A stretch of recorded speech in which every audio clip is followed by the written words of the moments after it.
come to the bold analysis. I think, by all fairness, those attacking Ndiangui Kinyagia, the Twitter blogger who had been missing for the last 10 days and appeared today in court, safe and sound, are not honest about their criticism.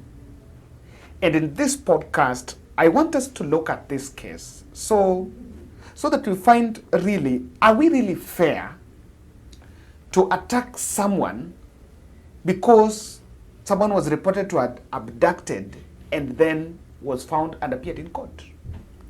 For those who've maybe hearing it for the first time, I want us to get the chronology of events so that as we make the judgment, we make our argument from the point of knowledge. Kindly subscribe to our channel, click the notification bell, and like our videos. And thank you very much for supporting this podcast. Subscription is absolutely free. When you subscribe to a channel, no money is going to be deducted from your account.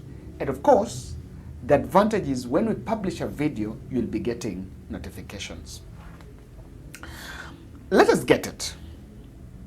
10 days ago, DCI officers raided Ndiangui Kinyagia's residence in Kino at 2 p.m.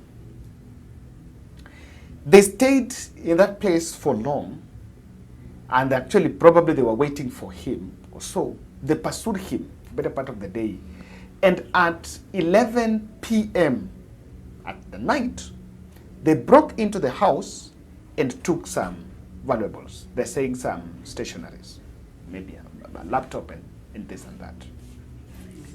Since then, Ndiangui had been missing for the last 10 days.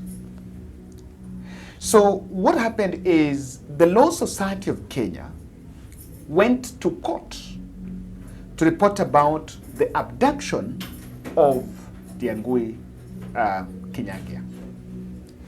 They were reporting that based on the fact that Ndiangui went missing after DCI had confirmed that they were actually looking for him. So they went and compelled the court. They went to court and took a petition to court, demanding that the first respondent, which is the DCI, who had also accepted that they were indeed looking for Ndiangui,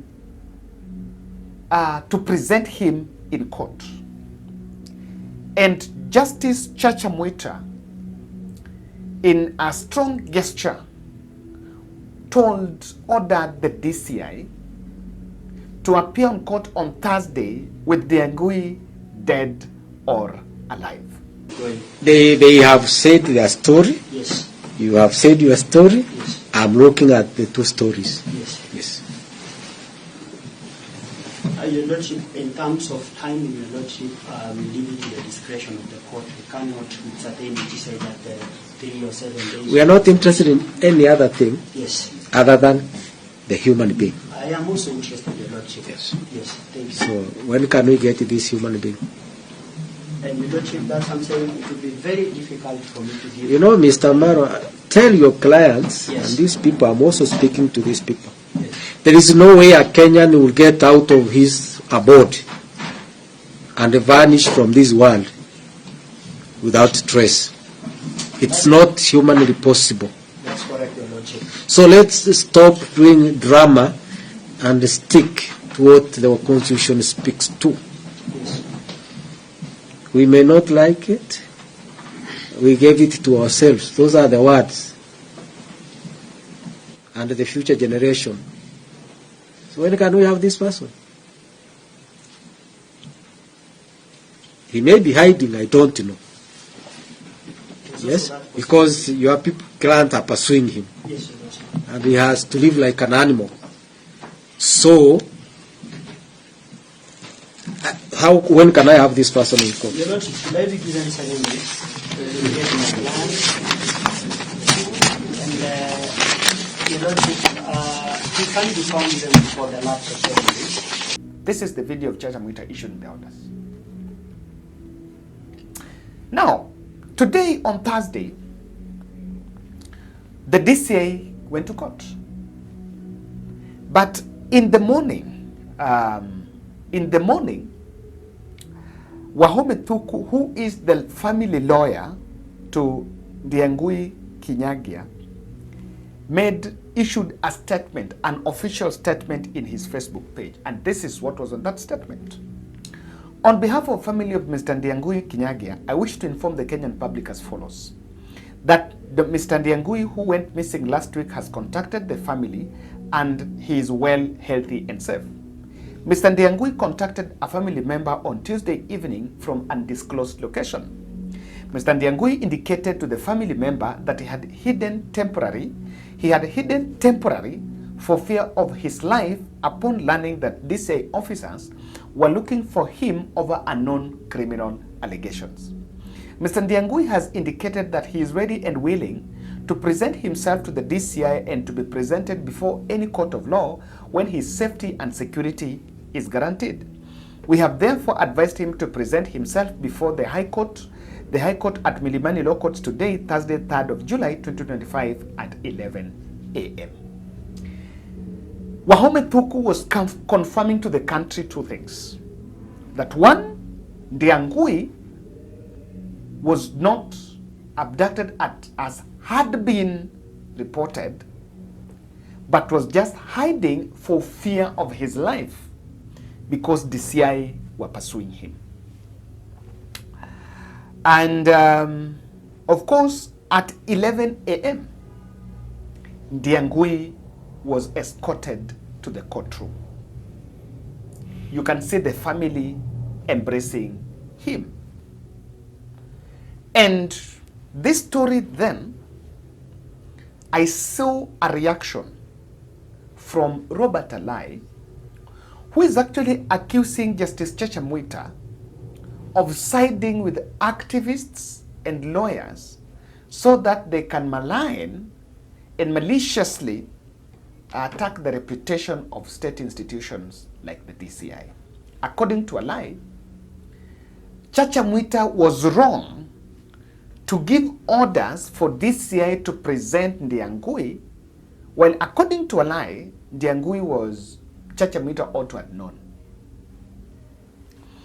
First, to that point, I think the attack on the Justice Mwita are actually uncalled for some time, and it is emerging that this young man was having fun with his in-laws at some location which we don't know of.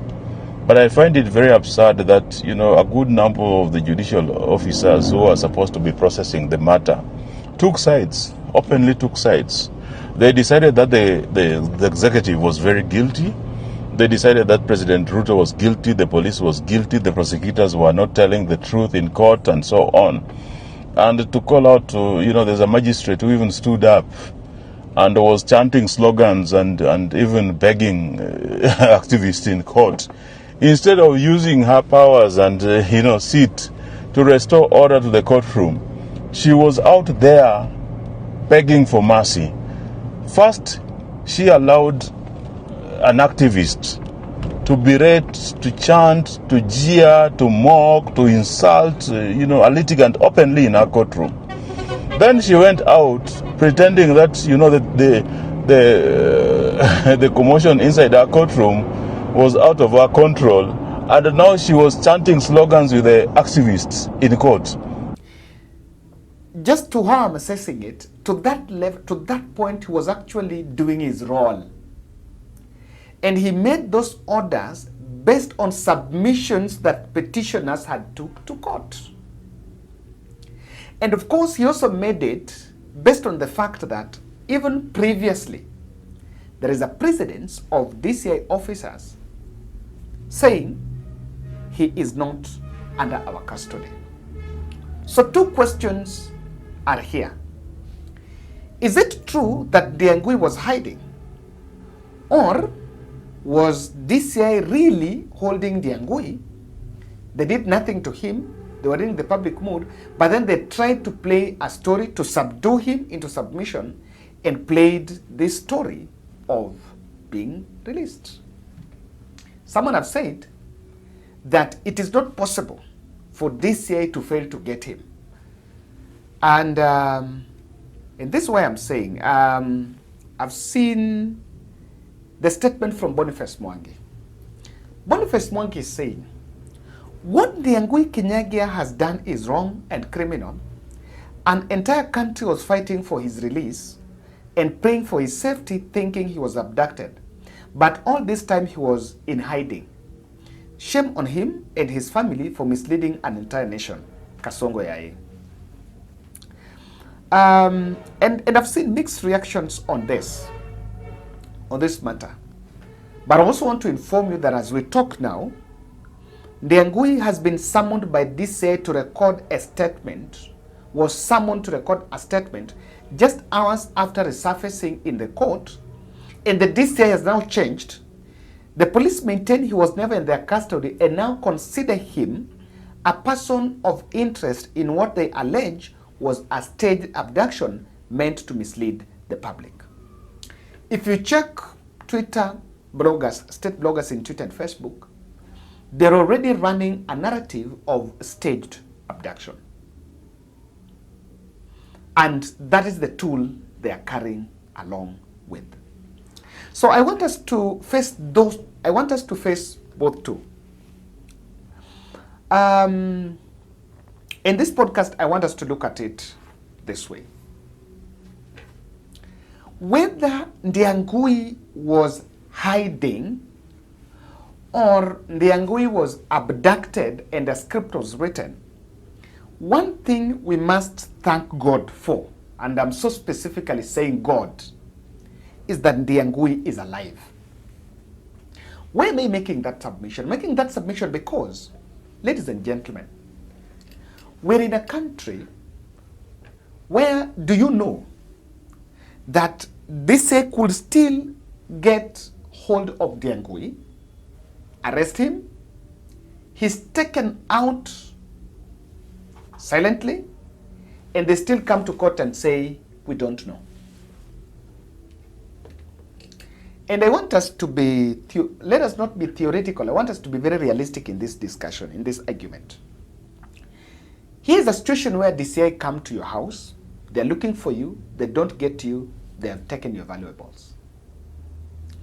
Can you sleep in that house the next day? Remember, the charges he was facing is publishing publishing a note for people to storm State House. And if you look at the magnitude of that statement, it will get him worried. In that context, hata wewe ukisikia DCI wanakutafuta, and then you run into hiding, can you attack me for going to hide? Or as a country, we were waiting for the story of him being held. Do you know that the security agencies could still as well get hold of him, take him out of, rather snatch his right to life, and still tell us, we don't know, we are not holding him, we don't know. So playing into the trap, and there are two things, and I'm saying that because there is something he achieved. Now that he has been summoned to appear to DCI to write a statement, he's going to be accompanied by his lawyers. Even if DCI now arrests him, the whole country, his lawyers and the family now knows that they have presented Ndiangui to DCI. So his safety is now guaranteed. And now the trail of, the justice system can be traced. Let me tell you,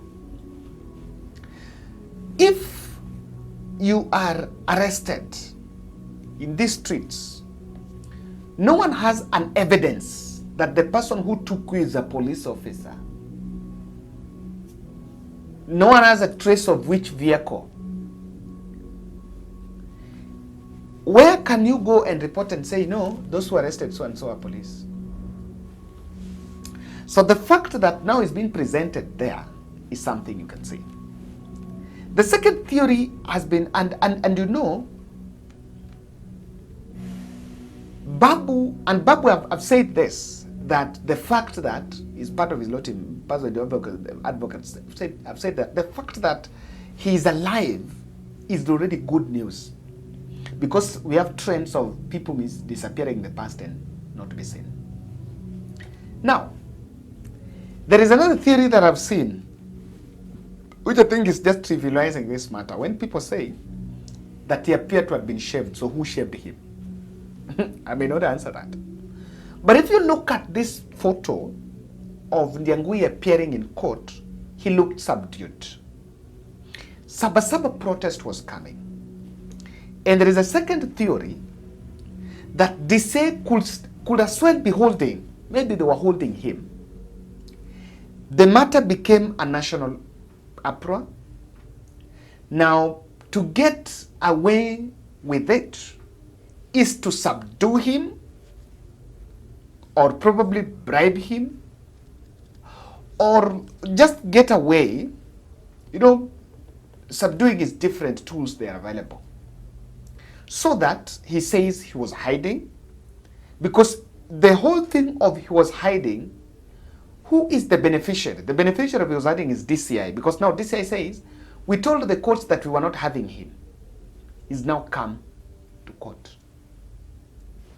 And that could also have been used to deflate the Sabasaba protest, which was largely being called demanding justice for Ndiangui to be released. Between these two theories, whether you believe that Ndiangui was just hiding or DCI were holding him and then a script was played, either way, Ndiangui got the public and the national attention. And no one then will dare do anything to him. So, I think I want to make 3 submissions on this story. The number one, Justice Mwita ordering the DCI to produce Ndiangui should not be constructed as siding with the police. And of course, we should thank the Faith Odhiambo's-led Law Society of Kenya and the courts for making that order based on those proposals. And you can remember the pressure was, it was a psychological warfare. The pressure was on the DCI to present him. And that means now, even if, and I want you to look at it, if the pressure was on them to present him, even if Ndiangui would reappear without his right to life, or let me say if Ndiangui would appear somewhere, found somewhere unconscious or dead, who would have the burden of proof? The court had already pushed DCI to the corner, and I can say that was a game changer. The order by Justice Mwita was a game changer because it is actually a reprieve that now Ndiangui has been found dead, has been found alive, rather. Am I saying dead? Has been found alive. So, ladies and gentlemen, and this is a case we are going to follow public interest, and we normally say this, that we live in a country where there's so many people get away with, you know, the state will get away with anything and everything they want. Someone was saying, if Ojwang's father and the police officers who took Ojwang, picked Ojwang from Homa Bay, never introduced themselves as DCI, so everything would have happened. The issue of the police would not have been attached. Now, the second observation I'm also making is this. Even if DCI were holding him, and due to the national pressure, a script was played through coercion or bribery or something, at the end of the day, I think the DCI played straight into Justice Mwita's trap. Tuonane bana kesho.